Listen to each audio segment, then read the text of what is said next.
Now, from Washington, the Inside Scoop. All the news the government does not want you to know. Here's your host, Congressional Attorney Mark Levine. Hello, America. Welcome to the Inside Scoop. The election, of course, is just around the corner, and almost 80% of Americans think the country is headed in the wrong direction. 80%. It's hard to think of almost anything else on which 80% of Americans agree, but they do think the country is going in the wrong direction. And if you look at the two candidates who are trying to succeed our president, George W. Bush, Barack Obama and John McCain, it's interesting because 70% of Americans prefer Obama's stances on the issues. If you take out the candidates, Barack Obama and John McCain, and simply look at issues, privatizing Social Security, most Americans are against privatization of Social Security. Most Americans don't believe we should be spending trillions of dollars of more in Iraq, staying there for 100 years. Most Americans believe that banks should be regulated so that we don't end up in the subprime controversy, really crisis, that is leading to the Wall Street meltdown that we face today. So if you look at John McCain and Barack Obama on the issues, Americans support Barack Obama. But the race is neck and neck. Indeed, John McCain is slightly ahead. If 70% of Americans support Barack Obama on the issues, Obama is having a hard time reaching 50% in the total election. Why is that? Well, one person we can ask is Rick Davis, the campaign manager for John McCain. According to Mr. Davis, this election is not about issues. It's not about issues. It's about personalities. And he's determined to make this a race about personalities and not about issues. So which is it? Personalities or issues? Which matters the most? This is a call-in show, so I'm going to encourage you to give me your views on this and any other issue that I raise today. The toll-free number is 888-488-MARK, 888-488-6275. You can call in and let me know your views. But what's fascinating is not, to me, the 70%, I should say, I guess the 50% that would vote for Obama on the issues, the 30% that would vote with McCain on the issues. What's interesting to me is the 20%, the 1 in 5 Americans that supports Obama on the issues, but right now is leaning toward John McCain. And I think it has something to do with a 5-letter word called honor. Honor. John McCain is running on honor. So what kind of honor does John McCain have? Well, we know from the Republican National Convention, we know from every single speech John McCain gives, we know that John McCain was a prisoner of war. We know he was in a North Vietnamese POW camp. Is that the reason why we need to elect John McCain President of the United States? Because he was a prisoner of war 40 years ago. Is that the definition of honor? Or is it something more? The story of what happened in North Vietnam is well known to most of us. Again, it's repeated all the time by the John McCain campaign and by the media.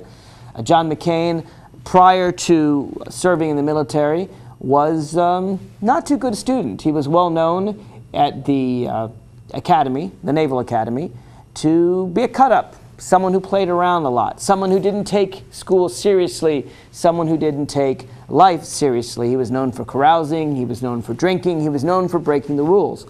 In the Naval Academy, there were less than 900 students, and John McCain wasn't in the top 9. He wasn't in the top 100. He wasn't in the top 500. He wasn't in the top 800. Out of less than 900 students, he wasn't in the top 890. No, John McCain was right there at the bottom of his class. He just didn't take it seriously. Indeed, John McCain will tell you he would never have gotten into the school if it hadn't been for the fact that his father was an admiral and his grandfather was an admiral. Respected people. John McCain certainly benefited from affirmative action. That affirmative action that teaches that if your father and grandfather were successful, you should get a step up. The idea is that successful people in America need more steps up. That poor people in America, they'll do okay, but if you have a rich dad, you should get special help.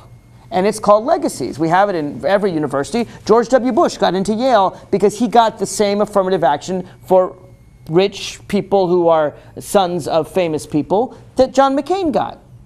Now, I don't happen to support that kind of affirmative action. Maybe you do. I happen to think that affirmative action should be for people who've been left out of the system, who've had a harder time growing up, rather than those that have grown up with silver spoons in their mouth. But whatever the case, John McCain got in on affirmative action. He got in on legacy. He got in on the idea that if his father and grandfather were honorable people, if his father and grandfather were smart, if his father and grandfather worked hard, we will give McCain a pass. Whether or not he works hard, whether or not he's smart, whether or not he has integrity, he should be able to rub it off his father. And so he went to the Naval Academy. And as we know, he did not make it into the top 99% of his class. But although he ranked in the bottom 1% of his class, he did volunteer to go to Vietnam. That's what you did if you were in the Naval Academy. And he did learn how to fly a plane. Now, he didn't do that good a job of it. He crashed his first plane, and he crashed a second plane. He crashed a third plane, and then he crashed a fourth plane. Then he crashed a fifth plane.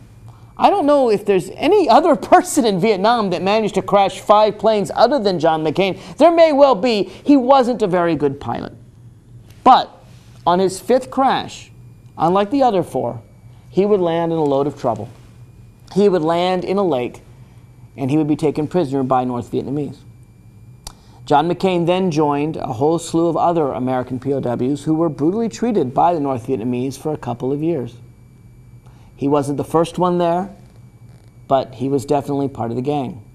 And the American POWs had a very fierce code of conduct. It was called first in, first out. The idea was if the North Vietnamese were going to release prisoners, they had to release the people who were there first. Now, John McCain, given that he had his father as a famous admiral, was given a chance to jump and to get out early. And so were many others put in Vietnam, but every single one of them, including John McCain, said no. They knew that they would not have honor in the United States if they decided to free themselves at the expense of the code of honor. So John McCain, like every other POW, did not want to be seen as dishonorable when he returned. He decided to stay, and all Vietnamese POWs, all American prisoners of war, were honorable for having made that decision. And John McCain, like the others, was tortured.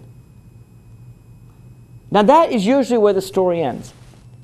That is usually where the clips show the music and it fades off and you show John McCain, a young man standing outside the plane, you describe his torture, and then it usually cuts to 40 years later, elect John McCain President of the United States. But I submit to you tonight, and it may seem controversial to you, that there are 2 lessons one can learn from hardship. There are 2 lessons one can learn from torture. There are 2 lessons one can learn from brutal mistreatment. And I want you to think about those 2 lessons. Lesson 1, I have been mistreated so much, you might say, that I resolve to live my life as a life of honor. You could see someone say, God, if you get me out of this situation, I pledge to you that I will do good, that I not only will stop torture wherever it occurs, I will stop my countrymen from torturing, I will seek to stop torturing throughout the world. Or one can learn the other lesson. A lesson that says they're beating me. They're beating me badly.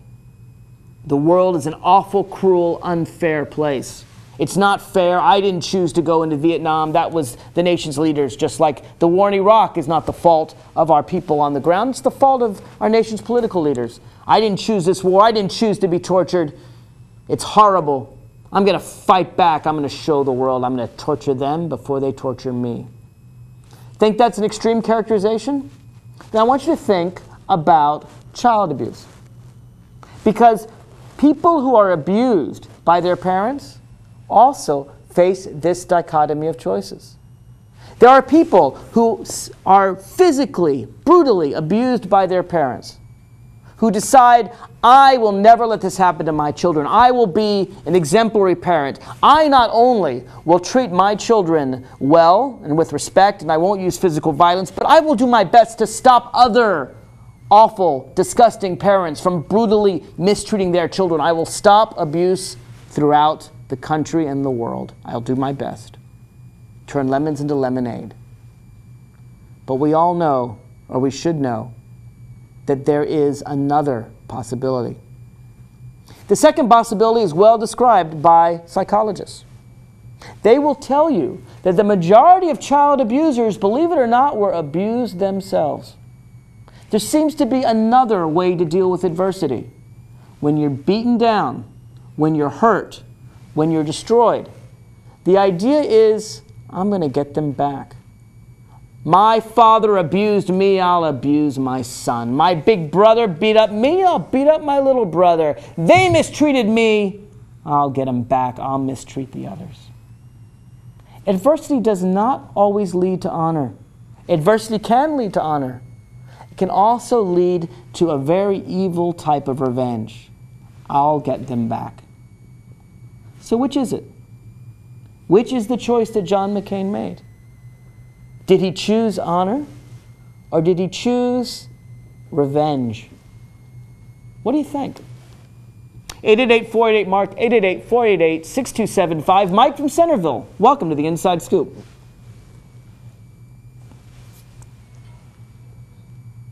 Mike, are you there? I can't hear Mike. If he's there, he may have dropped off. I apologize, Mike. I hope you'll call back, or someone else, if you have a view on this, at 888-488-MARK, 888-488-6275. Which did John McCain choose? Honor or revenge? Well, one way to look at it is to look at his stance on torture. After all, that is the reason why we say that we value John McCain, right? That is the reason why the Republicans say he is a man of honor, precisely because he was tortured. So let's look, apart from everything else, let's look at John McCain's stance on torture. Is he someone who is out to ban torture throughout the world? Is he someone that seeks to stop torture throughout the world? Well, at one time it looked like it might be the case. At one time, he was actually supporting a bill to stop Americans from torturing others. But George Bush asked for a loophole in that bill. He said, all right, we'll stop the military from torturing, but the CIA has to be able to continue torturing. John McCain said, okay. And the bill passed. And then some said, well, John McCain didn't have a choice. He was presented a bill that stopped some form of torture but didn't stop others. He had no choice. He had to vote for the bill. So he was presented with another chance. The Democrats in Congress presented a bill specifically banning all torture, including the torture by the CIA. It had a majority vote, but the Republicans filibustered the bill. And John McCain joined the filibuster. He joined the filibuster. John McCain believed that Americans should torture, believed that Americans should do unto others what had been done unto him. McCain had been tortured. He survived. Why shouldn't we torture others? Torturing is an American value, John McCain seemed to say. If I was tortured, everyone should be tortured. Torture can be a good thing. Was that an honorable conclusion? 888-488-MARK, 888-488-6275. When we come back, we'll talk about what John McCain did when he returned. This is firstgov.gov, where we're obsessed with getting you government information. Brand new student loan applications on the site, baby. This calls for a celebration. Who's your uncle? So in the end, it was either take the astronaut gig or come work here. What can I say? Duty called. Dude, that's my cop. Oh, sorry. Yeah. No, I'm pretty sure that's Sam's cop. Oh, sorry. Yeah. No. Sam's. No. Just log on or email us and get what you need. C, change of address form. That's how it's done. D, driver's license renewal. E, emailing Social Security information. Yeah. Okay. Yeah. Nice, we'll allow it. All right, Ed. What are those? Government surplus cars for auction. You posted those online last time. No, you did. I'm posting them online this time! For all your government information, firstgov.gov. Oh, what have we got here? Sometimes you feel tired. You can't seem to lose those extra pounds off your midsection. And your joints hurt when you take the stairs? Well, you're getting older. But I'm happy to say that there's some simple things we can do to keep you happy and healthy for years to come. We can also lower your risk for some serious diseases the older population is often subject to. Proper nutrition is more important than ever. Your body has changed, you know. Not as many treats. A basic exercise plan, lots of walks and fresh air, and most importantly, come and see me for twice-yearly checkups to help ensure the best possible quality of life. Now, how does that sound? Good boy. Improve the quality of life for your elderly pet. Schedule twice-yearly checkups that include preventive care and regular lab work. A message from the veterinary members of the American Animal Hospital Association.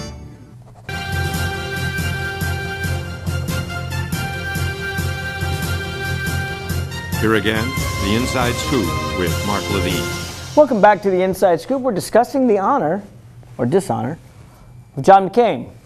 And I want to hear your views on it. This is not a monologue, it is a dialogue. And I encourage you to call in. This is live television and live radio. And so all you have to do is give me a call at 888-488-MARK, 888-488-6275, and let me know if you agree or disagree.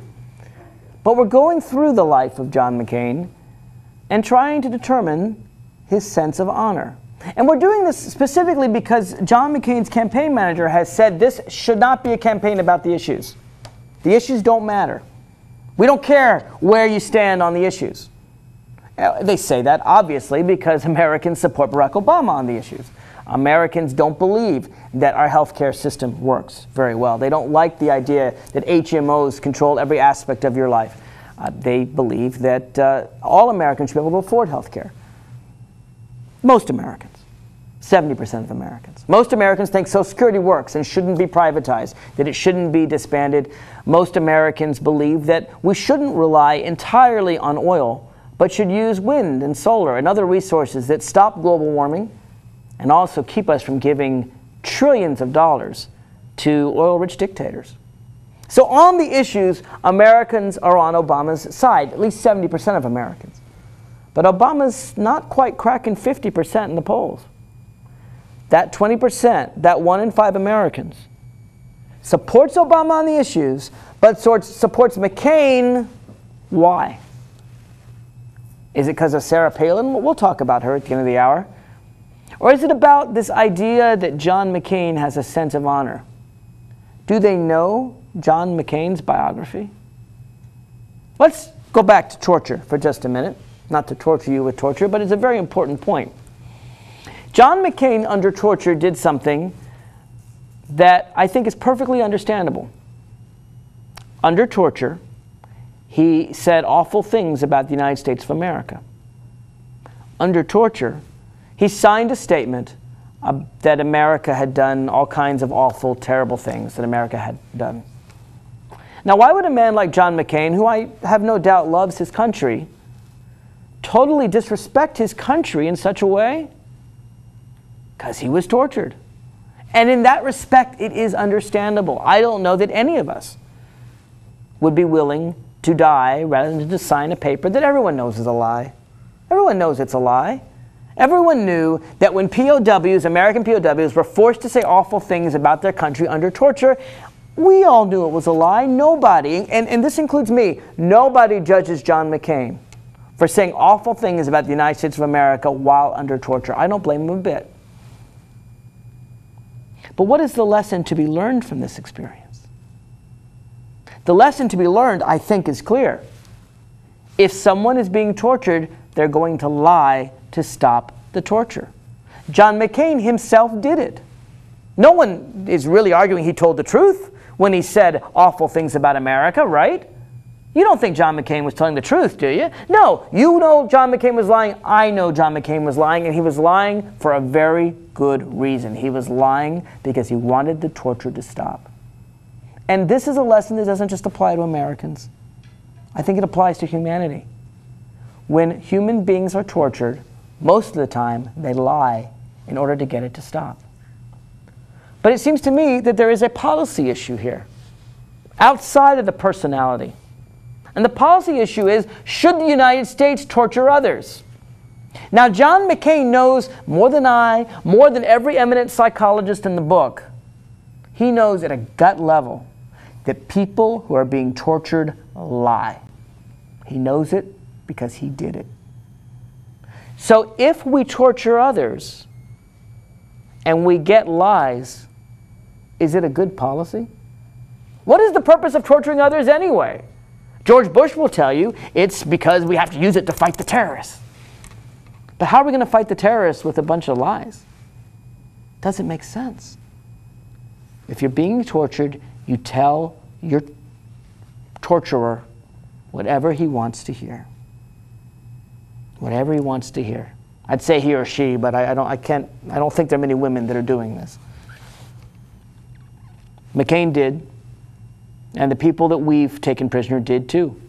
Some, no doubt, are Al-Qaeda operatives. Some, no doubt, are purely innocent people caught up in a web that they sorely regret.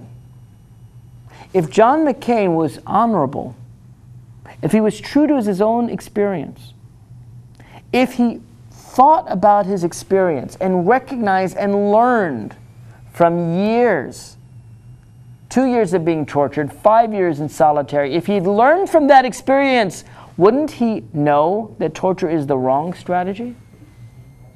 Why would he support torture? Why would he go against everything he supposedly believed in? We're going to get back to that question. Now let's go to John McCain right after he gets back from the war. John McCain comes back. He is treated like a hero, like many POWs. And he finds out that his wife of all those years, who stayed faithful to him, who waited for him, who bore his children before he left, his wife had undergone a terrible accident. An awful, disfiguring accident. She barely stayed alive. The accident was so bad they had to reconstruct her spine. His wife, who was 5'9", became 5'4". She lost 5 inches of her height. She gained a lot of weight. She was disfigured. His wife had been a model, and now she was 5 inches shorter and much heavier and disfigured. John McCain found he was no longer attracted to his wife, so he began cheating on her, right and left. Dozens of women. John McCain has admitted to this, including cheating with the woman who would later become his present wife, Cindy McCain, the daughter of a very wealthy beer distributor. What does it mean? What are we to think of the fact that John McCain was a serial adulterer? Does it matter? Yeah, I don't know that it does. When Bill Clinton was caught cheating on his wife, the Republicans in Congress thought it was so severe that they brought impeachment charges. The first time, in fact, an American president had ever been impeached for sex or lying about sex or adultery. And I'm afraid it has a sorry long history in the United States of America. Everyone from Eisenhower to John F. Kennedy to Franklin Roosevelt. There are rumors about George H.W. Bush. Indeed, one of the only presidents we know was true to his wife, Richard Nixon, was the only other one in modern periods to be impeached. In fact, all the way back to Alexander Hamilton, there are scandals. Thomas Jefferson, who was with his slaves. I don't mean to justify adultery. I mean to say that it's unfortunately common among men in power. So I bring it up about John McCain only because he's someone who puts his honor forward first. Bill Clinton never claimed to believe in abstinence-only education, in only teaching children don't have sex rather than teaching them birth control and other things. John McCain and Sarah Palin believe in abstinence-only education. They think that children should be told, just say no to sex. Because no question that young people will never have sex if they're told to say no, just like they'll never do drugs if told to say no. That's why Sarah Palin's daughter never had sex. Well, wait. Well, that's why Sarah Palin didn't have sex before marriage. Oh, wait a minute. No, her son was born 7 months after she was married. Maybe abstinence-only education doesn't work. I bring it up, though, because John McCain, having been a serial adulterer, it's not often talked about in the media. I can't recall a single person other than me mentioning it. Barack Obama certainly doesn't mention it, and he's, of course, a faithful husband. Joe Biden doesn't mention it. He's a faithful husband. Sarah Palin, there are rumors about her in the National Enquirer. It's irrelevant only if it's irrelevant for everyone. You see, the Republicans, by saying it is relevant to Bill Clinton's life, have said, we think it's relevant. Let me be clear. I don't think it's relevant for Bill Clinton. I don't think it's relevant for John McCain. But I do think it's unfair that the Republicans, having impeached a president for adultery, refused to talk about it with John McCain. I think they, well, let's be clear. The impeachment of Bill Clinton had nothing to do with sex and nothing to do with lying. It had to do with the fact that Bill Clinton was very popular. We had a terrific economy. We had no war. The only war we did fight was a war to stop genocide when we didn't lose a single American life. Bill Clinton, for all his moral failings, knew how to run a country. And that made the Republicans mad because people were supporting him and his policies. And so they couldn't complain about the economy. They couldn't complain about the military. They couldn't complain about the budget. Bill Clinton brought us from a deficit to a surplus. All they could find to complain about was Bill Clinton's personal life, and that's where they went. It's no surprise that no one talks about John McCain and his personal life. Instead, he married again a woman, a young, pretty woman, 20 years or so his junior. And this woman had power because her father had money. This woman, Cindy McCain, would help jumpstart John McCain's political career. Her father helped finance his campaign, and through Cindy McCain, her father, John McCain met the most important man to his political career, a banker by the name of Charles Keating, head of a savings and loans in Arizona, a man who was behind all of John McCain's campaigns and only wanted one little thing in return. He wanted the government to stop regulating his banks. And so he went to five senators whose campaigns he supported, later known as the Keating Five, and said, I'm going to give you a ton of money for your campaign, and all I ask is that you ask the government not to regulate me so much. John McCain and the other four senators of the Keating Five agreed. No, it wasn't so crass as a quid pro quo the way Duke Cunningham did it. There was no chart. It was just a simple understanding. You scratch my back, I scratch yours. John McCain scratched Charles Keating's back, and he got in a lot of trouble with the Ethics Committee because of it. But did he learn his lessons? Did he regain his honor? We'll talk about it when I come back. 888-488-MARK. Back after this.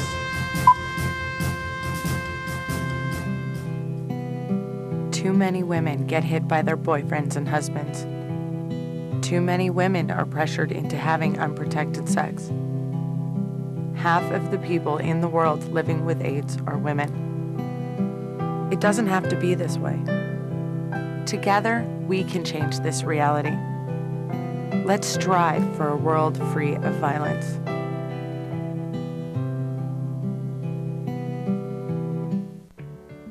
At Volunteers of America, we don't just give kids a way to stay off the streets.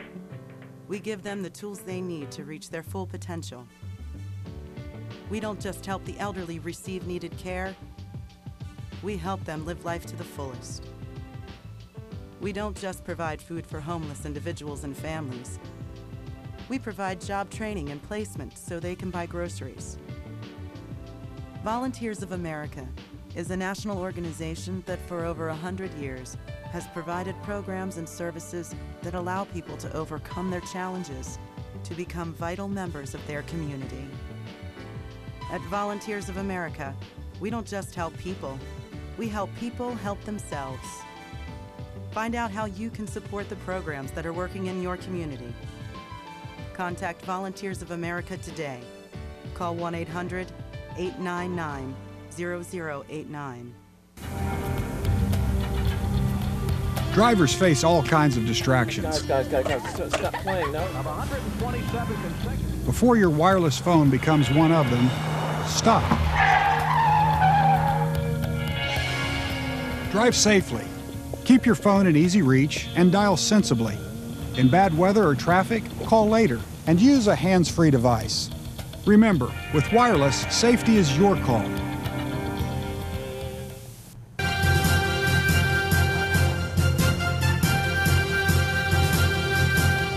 Here again, the Inside Scoop with Mark Levine. Welcome back to the Inside Scoop. We're talking about John McCain, his biography, his history, his honor. It's amazing that we have a presidential race where 70% of Americans support Obama and Biden on the issues rather than McCain-Palin, and yet the race is tied. If anything, McCain is a point or two ahead. So that means that, okay, 30% of Americans are voting for McCain on the issues, and 50% of Americans are voting for Obama on the issues, but 20% of Americans support Obama on the issues, but are still leaning toward McCain-Palin. Why would that be? Part of it is the Palin phenomenon. We've talked about that on this show before, and I will get to that at the end of the hour. And we can ask why it is that, let's face it, largely white women might be pro-choice, but would still vote for someone like Sarah Palin, who believes that even if a 12-year-old girl is raped by her father, she should be forced to have that offseed of the rape. We could talk about why white women who supported Hillary Clinton might switch their support to someone who supports evangelical teachings, like teaching religious creationism in the schools. We'll get to that. That's a separate issue. Not the focus of today, but we'll get to that. And also, I want to encourage you to call in, by the way, if you have any questions or comments on anything I've said so far. You know the number, 888-488-MARK, 888-488-6275. But right now, I'm going to John McCain, because the honor of John McCain is the main thing he puts forward. And I want to know whether it works.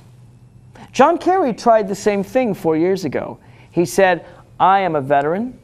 I don't remember how many. 3 Purple Hearts and 2 Silver Crosses and the Iron Star.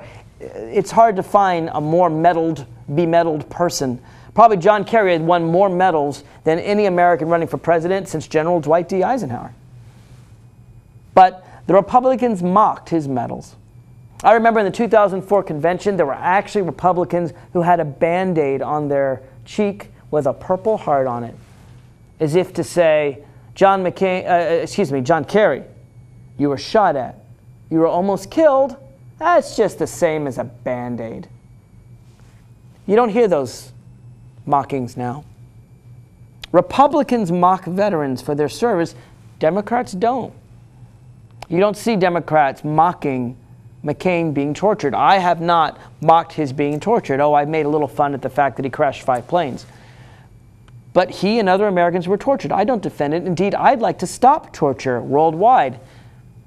I wish John McCain would join me in that battle. But the point is that John McCain has put his biography first. And even though Democrats won't condemn his biography the way Republicans condemn John Kerry's biography, by the way, John Kerry won more medals than John McCain. I won't condemn that biography, but I want to know if John McCain has continued that honor. Before the break, we talked about Charles Keating and the Keating Five. Every American, before they pull that lever, should learn about the Keating Five, should learn what John McCain did. And I want to be clear, John McCain was not as bad as some other senators. But not as bad as some other senators, to me, is not the standard of honesty and integrity that I would want in the President of the United States. Just as 894 in a class of 899, John McCain was worse than 893 students, but better than 5. He was better than 5, so we could say, well, John McCain was better than 5 students in his Naval Academy of 899. But better than 5 is not good enough for me. John McCain being less corrupt than a few other corrupt senators in Keating 5, that's not enough for me. No, I want someone who's not corrupt. And John McCain has very much argued that he is a different kind of senator. And indeed, after the Keating Five, he tried to move away from some of this big money politics. John McCain became someone who said on the outset that he was opposed to big spending, that he was opposed to earmarking. And he said it, and he said it, and he said it, and he said it so many times that people started to believe it was true. But if you look at his voting record, you find that he voted for the great majority of all those big spending bills. In fact, he voted with George Bush, yes, 90% of the time. And indeed, in the last 2 Congresses, 95% of the time. So what happened to John McCain? Fast forward from Charles Keating. John McCain ran against George W. Bush in 2000. Do you remember that election? John McCain was ahead for a time. He won in New Hampshire, and they went down to South Carolina. John McCain said he was a reformer. He basically supported the Republican Party, but he wanted to reform it around the edges. Reform is sort of a lesser form of change. Change means you change things wholesale. You don't like the direction the country's going, you change it. You basically like it, but you want to twiddle a few things on the end, you call yourself a reformer. Well, George Bush didn't want changes at all. Not from Republican standards. He wanted changes from Bill Clinton. He didn't want a surplus. You know, he wanted massive deficits. Republicans like deficits because it allows them to give tax cuts to people who are very wealthy. It allows them to give all kinds of corporate welfare to oil companies, the people who help them out. Just like Democrats, they give breaks to teachers and unions, the people that help them out. But George Bush decided to outdo John McCain. If John McCain is a reformer, then George Bush said, I'm a reformer with results. And then he got his political operative to do some work, Karl Rove. You know about Karl Rove, don't you? You know all about Karl Rove. Karl Rove is someone that George Bush called, what was the nickname for Karl Rove? Oh yes, I remember. Excuse my language. Turd Blossom. Turd Blossom is the nickname that George Bush called his political operative, Karl Rove. Turd Blossom apparently is a flower, or a weed, that grows and blooms out of manure lying in the desert. George Bush understood that Karl Rove was manure. I'm avoiding the four-letter word. But could grow flowers out of it, would be able to use dirty tricks to give him power. And we all know the dirty tricks used in the 2000 campaign. Perhaps the most famous was the whispering campaign in South Carolina that John McCain fathered out of wedlock a black baby. It wasn't true, but it was enough to kill John McCain in South Carolina. John McCain tried in South Carolina. He pandered to the best of them. He was someone who had argued that he was against the Confederate flag. John McCain has always been against the Martin Luther King holiday. He's always been against honoring King. He doesn't think Martin Luther King has done a lot of good in America. That's his view. Not my view, but that's his view. But he drew the line he used to at the Confederate flag. He saw it as a symbol of slavery. But the South Carolina primary came around, and John McCain in 3 days changed his mind and said, no, I support the Confederate flag. 2 days after the primary, he switched back to opposing the Confederate flag. And McCain has admitted it. You got to give him credit for admitting his own dishonor. He said, look, I pandered. I lied. I told them I supported the Confederate flag even though I didn't in order to get votes. That's what politicians do. I'm sorry, it was wrong. But it wasn't enough. George Bush beat him, and beat him bad, and beat him by playing dirty. So what was the lesson John McCain learned from that? The lesson he learned was to play even more dirty. It reminds me actually of something that happened to another very famous political figure, George Wallace, the governor of Alabama, one-time presidential candidate. George Wallace in 1958 was one of those moderate Southern governors who had seen the writing on the wall. It was after the Supreme Court decision in Brown versus Board of Education. Had seen that, yes, Jim Crow laws had to end, that blacks were going to become equal. And so he supported a moderate transition to desegregation. And in that support, he got the support of the NAACP, the primary civil rights organization of its time. His opponent in 1958 was John Patterson. John Patterson took the opposite tack. John Patterson sought and got the endorsement of the KKK, the Ku Klux Klan. John Patterson ran an openly racist campaign where he talked about, and I apologize for my language, but it's historical fact, talked about niggers and nigger lovers. John Patterson won that primary in 1958. He beat George Wallace squarely. At which point George Wallace said, and this is a direct quote, "I will never be out-niggered again." George Wallace changed his stripes. In the next race, George Wallace learned how to race bait with the rest of them. He threw away his NAACP endorsements and he picked up his KKK ones. He learned to say segregation, segregation now and forever. He learned that the great majority of the white people of Alabama in the 1960s were haters, did not support civil rights, and he would play to their prejudices in order to win. And you know what? It worked. It worked very well. George Wallace had a very successful career as governor of Alabama. He learned his lesson. I wonder what lesson John McCain learned by the fact that George Bush used dirty tricks to beat him. Well, let's see. In 2000, John McCain was fighting agents of intolerance, he called them.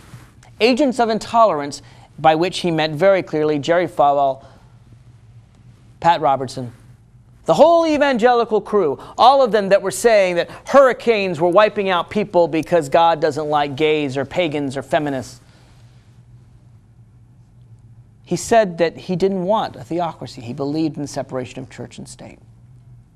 That was 2000. By 2006, he'd learned his lesson. He wasn't going to be out-roved again. And so he accepted an honorary degree from no less than Jerry Falwell. On other issues, the issue of Roe v. Wade. In 2000, John McCain said he didn't support overturning Roe v. Wade. He is quoted as saying that if Roe v. Wade is overturned, thousands of American women will undergo dangerous and illegal operations. That's what he said in 2000. 8 years later, he's changed his mind. Now he says Roe v. Wade should be overturned. In 2000, John McCain was against the George Bush tax cuts, said they would bankrupt the country, said we would have the worst deficits we've ever had. And no, you know what? He was right in 2000. We do have the worst deficits we've ever had. It has destroyed the economy. We have not only one of the shortest times of expansion. The Bush expansion was 3 or 4 years. Compare that to the Clinton expansion, which lasted some 9 years until George Bush destroyed it.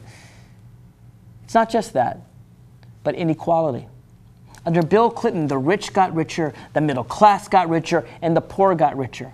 Under Bill Clinton, the median American family, that family that's 50% richer than, that's richer than half and poorer than half, that American got $7,000 more a year.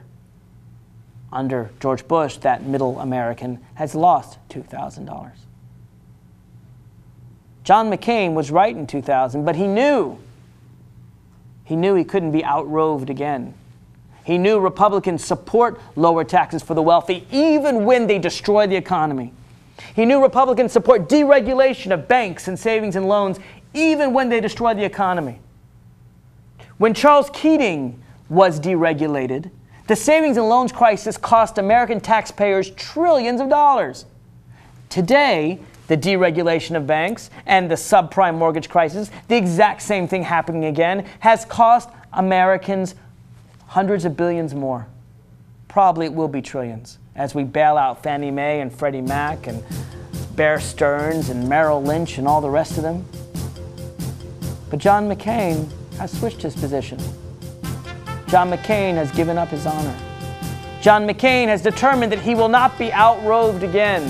He will be more Karl Rove than Karl Rove, so that even Karl Rove would say that McCain went too far. And that's what he did say. More after the break.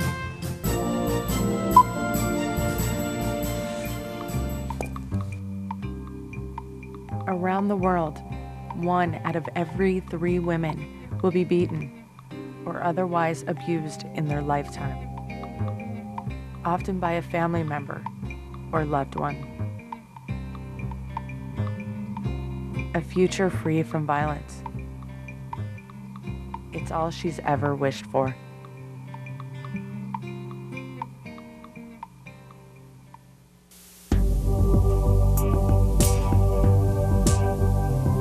Did you know you have the power to stop children from joining gangs? You can help a father find a job and home for his family.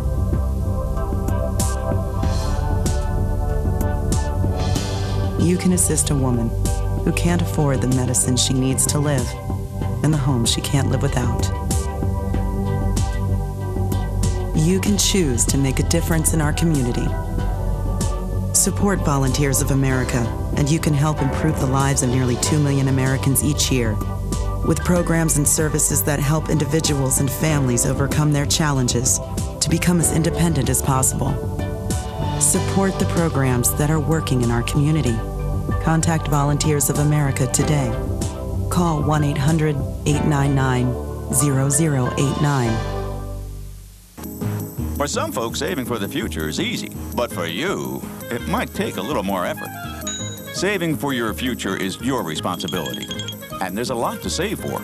I never thought of that. Like your child's education, perhaps uncovered medical expenses, or just to be sure you can live the way you want when you retire. The time is now to save for tomorrow. Save now or work forever. The choice is yours. Choose to save.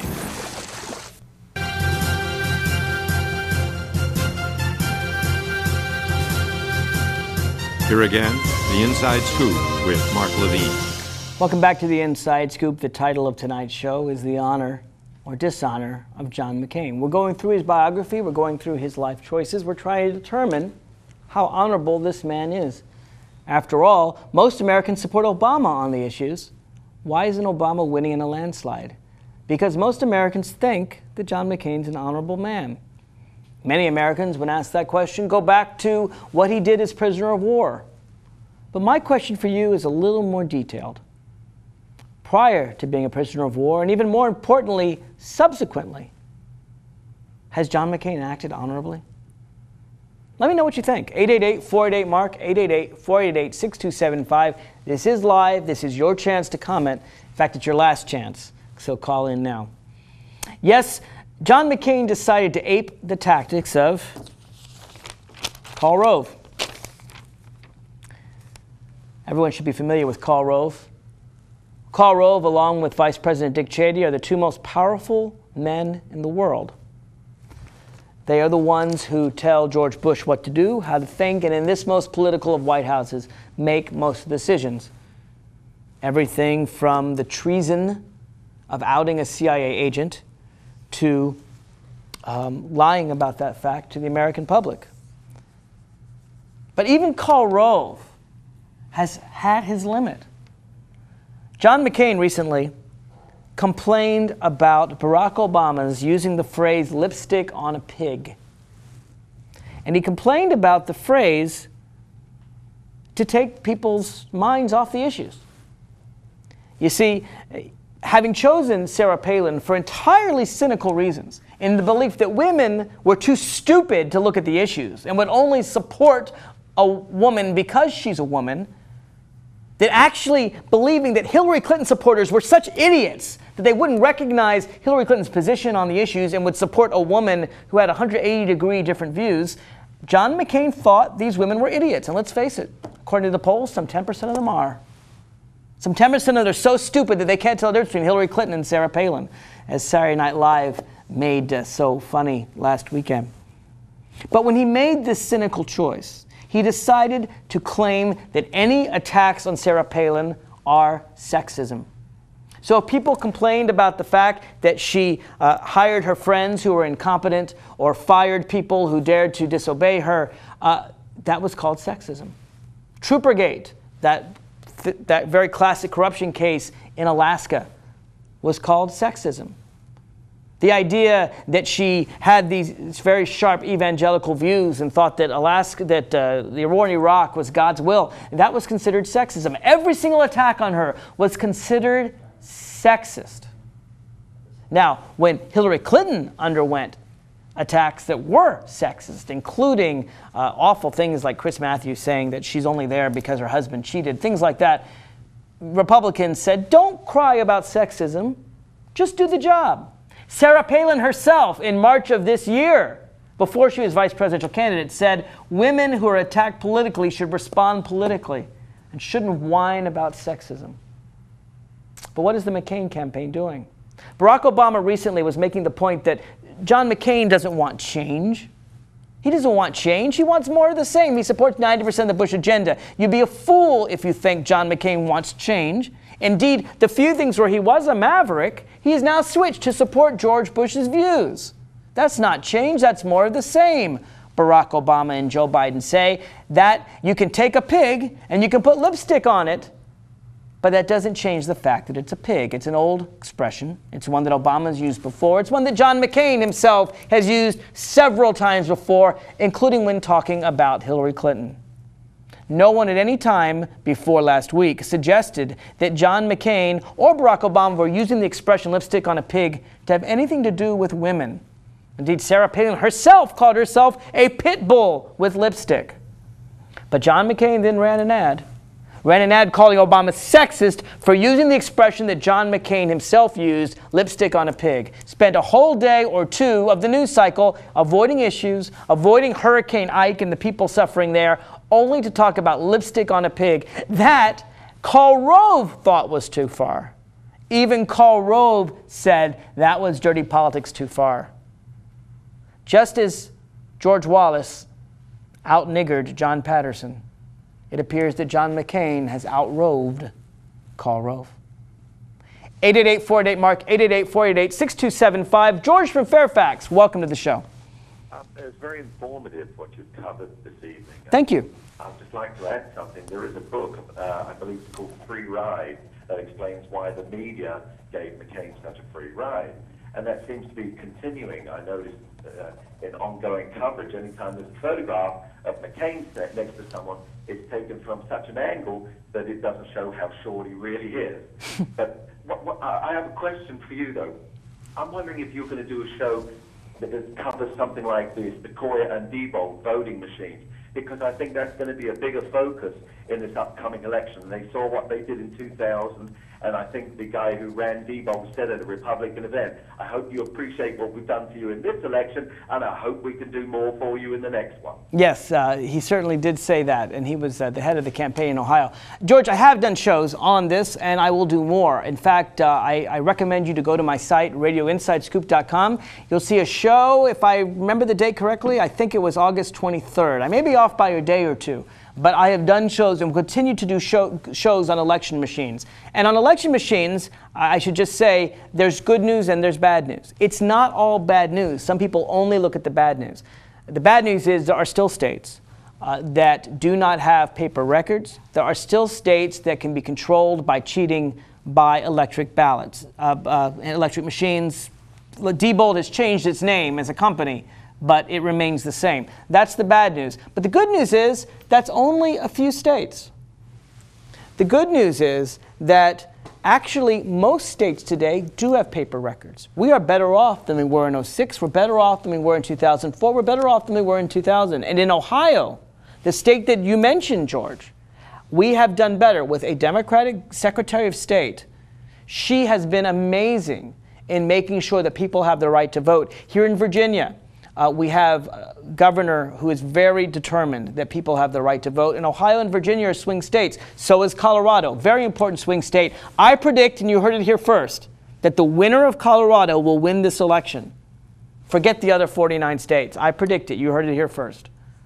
So in Colorado, they're also have paper records. So what I'm telling you is, while this is still a problem in about 15 or 16 states, I am proud to say that finally, after all these years of your hard work, George, and my hard work and others, the majority of states, 2/3 of states, have records, ballots that are protected and that we know are fair elections. Now, we still have some work to do. I don't mean in any way to be complacent. I still want to fix those 16 states. But I want to give the good news, too, because whenever people talk about fraudulent elections, they always give the bad news only. I wanted to give the good news as well. Let me go back, though, because we only have about 3-4 minutes left, and talk about John McCain. Because at the end of the day, George is right. The media is John McCain's base. By the way, that's John McCain's words, not mine. John McCain, running for an election, said the media are my base. And he would sit in the back of his bus called the Straight Talk Express, and whatever he told the media, they thought was straight talk. Maybe at one point it was. Not anymore. Today, John McCain hides from the media. You don't see him talking very much in open discussions. I haven't seen him on Meet the Press in many, many weeks. And Sarah Palin? Not at all. No, the only interview she will do is after a week of heavy training before Charles Gibson, who's known to be a bit of a lightweight, and over several days so she can correct her mistakes. Why won't John McCain allow Sarah Palin to be in front of the media? Because John McCain doesn't think Sarah Palin is qualified to be president of the United States if he were to die. And as he's a 72-year-old man with melanoma, it's certainly not out of the question. He's hiding from the media now. And so I agree with you, George. They shouldn't give him a free ride. John McCain should come before the press. And, someone's telling me he actually was on the Meet the Press. Good for him. Good for him. If so, we have McCain, Biden, and Obama. But certainly Palin continues to hide. He needs to go there. He needs to answer questions. She needs to answer, too. She needs to ask, not from the questions of the limited Charlie Gibson questions. She's asked detailed questions like why she's lying about the bridge to nowhere, which she claims she was against. She said, I told Congress thanks, but no thanks for the bridge to nowhere. You know what she did do? She told Congress, thank you for the money for the bridge to nowhere. I'm going to keep the money, but I'm not even going to give you your bridge. That's earmarking. That's reform.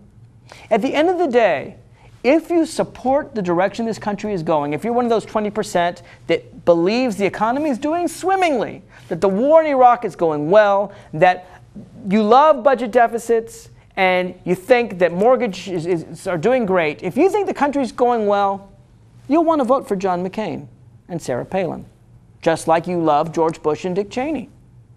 And that's your right as a voter. But if you think the country is going in the wrong direction, don't let them fool you. Don't let John McCain out-rove Karl Rove. John McCain has learned his lesson.